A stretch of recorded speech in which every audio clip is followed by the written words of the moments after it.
To some, as I say, some very, very sad news. Yeah.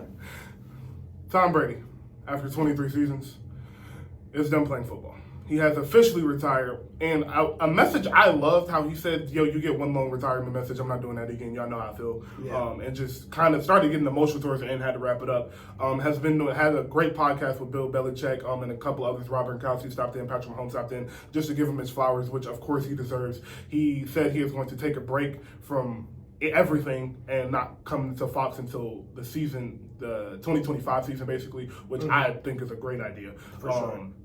So, might say some hate.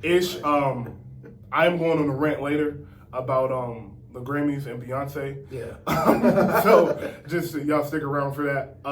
So here is your rant time for Tom Brady. So I want to start this by saying what Nick Wright said about Brady, like the end of his career, really changed the way how I felt about him retiring. He said, like, as the greatest ever to do something, he felt an obligation to do it as long as he could. And I see that in Brady, and we see that with LeBron, too. We talk about LeBron a little later. But, man, like, he was in the NFL 23 years. He was in the NFL. He spent more time in the NFL than he did not in the NFL. It's crazy. From birth to high school, both to college, he spent more time being an NFL quarterback than living his life. And he really gave everything he had to football. Yes. Every ounce of him he gave to football. And as a Patriot fan who became, who I saw all the different phases of Tom Brady, where for a while, like, we would never win again. It was like, oh shit, is this nigga the GOAT? And it was like, oh yeah, this nigga's definitely the GOAT. Yeah. It's been, we could never say thank you enough. For sure. I agree. For the changes he was, and this is not something that we're gonna see again. Mm-hmm.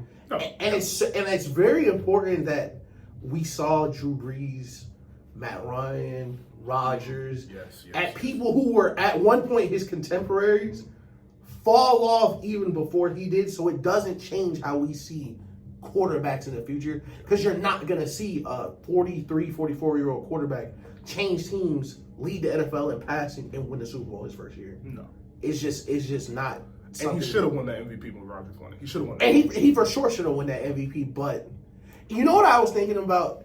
And I wish in sports media we lended more credence to this. Tom Brady was voted number one by his peers like 7 or 8 times on the top 100 list. And the minute he retires, follow us on Twitter. It took me like 15 minutes to post a video, but I posted the Ray Lewis video. Mm-hmm. And I remember when I was watching as a kid, that was really one of the first times I realized how lucky we were to be watching what we were, because we'll never see anything like it. Like, Brock Purdy was like, oh my God, he may be like the greatest underdog story ever, but he's not. Tom Brady was so good. He was the best underdog story ever, and he was so good, we had to stop calling him an underdog. 6th-round draft pick, 199 or 98, and then even when he starts winning, it's doubts. Because he's not winning the Peyton's got the MVPs, Peyton's got the All-Pros, Peyton has all these records, he has Marvin Harrison, and we never really got the other side of it. And for a long time, it looked like, okay, he'll be Joe Montana, And then about 2012, 2013 hit, and then it was like, I'm going to have another Hall of Fame career. And this time, I'm going to break a bunch of NFL records.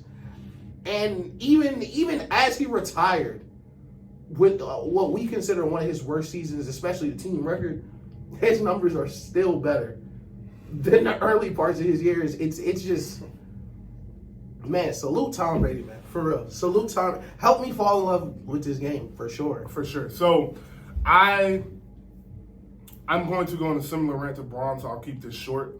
With Ron later, so I'll keep this short. I have a lot of respect for athletes, but I have a whole different respect for the GOATs. And I don't have to name them. You know who they are. We mention them all the time.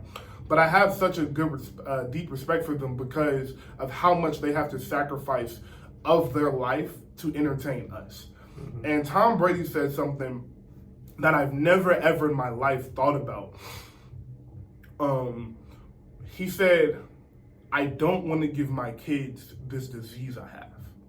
And it almost brought me, like, it got chills over my body because it's like, this isn't something I wanted to do. Mm-hmm. I literally have to do this. Yeah. My mind, my body, my soul is like, I have to do this because this is who I am. Yep. And it's so strong, and he feels so strongly about it, and he's so strict. Like he said, he never drank a beer during the season. He ate this nigga was eating avocado ice cream. Bro, he was eating avocado ice cream. He barely ate. He was getting massages every day, working on muscles you don't work, throwing hundreds of passes. Getting called crazy. Getting called a maniac, getting called crazy, losing his wife. Like, all of these things to be great at something. And he called it a disease because, like, he can't help it. It's not something like he can control. It's not something that he is like, I gotta do this. It's like,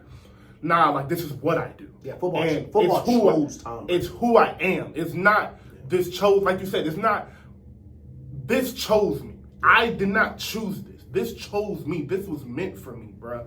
And it's just a different type of dedication, a different type of excellence, a different type of motivation that these great athletes display. And dog, he won more Super Bowls than any other franchise ever. Than any other team. Like, that's so stupid, bro. It is stupid to say out loud. I'm young enough to remember when Pittsburgh was title town. Like, Pittsburgh was title town. San Francisco was like, y'all can't fuck with us. Yeah. Brady won more championships than all of them combined, bro. I'm not combined, I'm sorry. Not all of them. Like, it was, like you say, it was part of the reason I fell in love with football, and he's part of the reason I learned football. Yeah. Was watching him, was because I was like, yo, what do they mean he knows everything before the snap? Like, what does that mean? So I had to go do my research and really understand, like, how he works pre-snap and what he's looking at and how you can notice a coverage by this. And it's just so much we don't see of athletes. We just see the product. We just see the finished product. And we don't see that Tom Brady was in the building at 6 a.m. and he left the building at 11 o'clock every single night because he went and got early work in, early film study, and went to practice, did the normal film study, and then stayed after to get some more work with his receivers and then watch more film. Yeah. You don't understand that. You just see him on the field and it's like, oh, why can't he throw an incompletion? Why can't he lose? Why is he in the AFC Championship every year? And it's because of the work in between when the lights cut off. Yeah. When the lights are off. Yeah. That's the difference. And so, like it said, bro, I just want to say thank you to Tom Brady for the sacrifice, for the entertainment, for all of that. Because, like, this game isn't what it is without you. You will be missed. We'll be glad to have you in the booth with Fox in 2 years because you will be an amazing broadcaster. Nobody knows the game like you. So my kids are gonna fucking hate me. So yo, 10 years from now, we're gonna be watching a Fox game. Kids talking about whoever the MVP now, and Tom Brady, and Tom Brady gonna be calling the game. We're like, that nigga ain't shit. That nigga in the booth though. That nigga in the booth. He could probably still go down there and sling that shit. No cap, man. You made us believe that you could really play the 50, bro. Like, football. Bro, he's 45. You made us believe you were gonna play the 50 years old. Fam, he's 45, and him retiring was a shock. It was a shock to the sports. I read the news and I was like, what? I screamed. I was like, Taylor, Tom Brady retired. I was like, and what the legacy that Tom Brady leaves behind him is kind of the same thing that made me fall in love with the Kobe legacy, and what he did was being able to put your whole life into being great at something and doing whatever it takes, like in the same way that we talk about Mahomes is the best ever because he's an answer. He's a solution to, we don't got no receivers, we don't got this and that. And Tom Brady, without athleticism, without those same gifts, found a way to be the best solution ever. Exactly. We don't have any Pro Bowl wide receivers, or we got this undrafted quarterback from some small school, 5'11", some Julian Edelman guy. All right, let's make him second all-time ever in postseason receptions. Number one defense, Jalen Ramsey, Josh Allen, AJ Bouye, all that. 7 stitches in hand. Okay. Chris Hogan go for 200. Like it's unthinkable the things that we really saw. Yes. 28-3. We ain't even mentioned. And Impossible. Literally impossible. Impossible. Bro, I remember watching every snap of that game. Ish watches that game still. I watch that game I watch that game like a movie. I watch that game every couple weeks because it's such that game in particular, and I'm excited as we move forward. When we look back at that game, we really forget the level of play that was on display in that game from a lot of different people, including coaching staff, Brian Flores, Bill Belichick, Josh McDaniels versus Kyle Shanahan, Dan Quinn. I forget who the defensive coach for the Falcons was, but it was amazing start to finish, and it's impossible. It's not. It doesn't even make sense in hindsight how it happened. No. With no Gronk. No. With no Drock to come back from, man. So, lastly, I'll say this. Similar to how it's very funny that the reason people like Mike ain't the GOAT is because everybody he played against sucked for some reason. No, that's for 12 years, everybody sucked. Niggas be like, yo, for 12 years, nobody could. Nobody could. Nobody could. There was no hoopers in the whole world. Everybody on the Bulls was good, but everybody else in the NBA sucked. That's what they say about Mike. Brady, it was. They just be cheating. They just be cheating. They just be cheating. It was cracked down to they just be cheating. Yeah. So, greatness is when you literally cannot explain it. It's literally unexplainable. So again, thank you, Tom Brady, for your sacrifice, your dedication. Let me ask you, are amazing. What's your favorite Brady moment? I'm sad I didn't ask you that first. My favorite Brady moment is it's the undefeated season. Because that was one of the first seasons I was really watching football as a kid. And as a kid, you think you know what's going on. You know what's going on. But I knew something different was happening.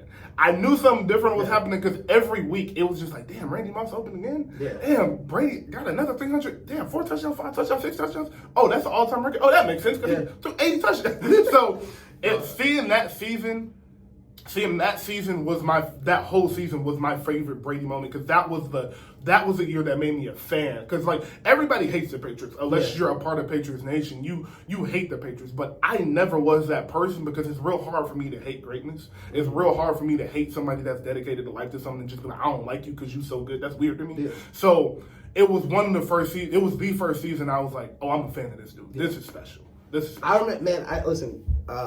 I remember the undefeated season, so that was my first.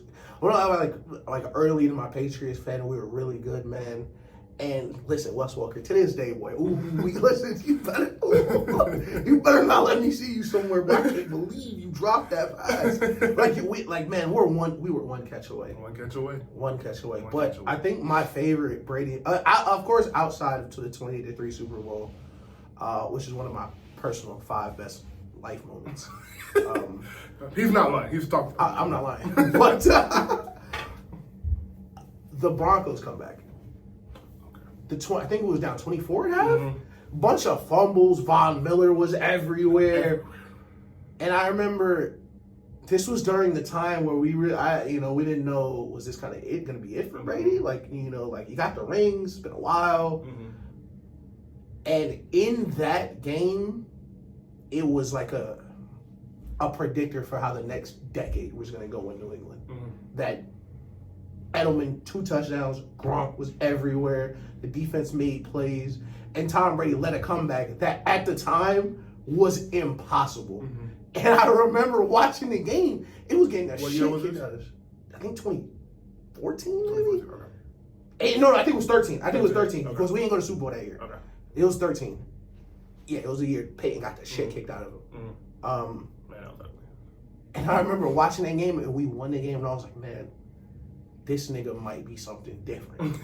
Because I think that was like a Super Bowl. I think that was MVP. Yeah, it was the MVP year. I was like, man, this nigga might be I know what you're really talking something about. different right now. Mm-hmm. And then the next year, we beat the Legion of Boom. Yeah. Man. Yeah. Again, thank you, Brady. Thank you. It will never, ever, ever, ever be another, bro. We're gonna end it like this. I still, to this day, got a Tom Brady fat head up on my wall. Also factual information. Shout out to you, Tom.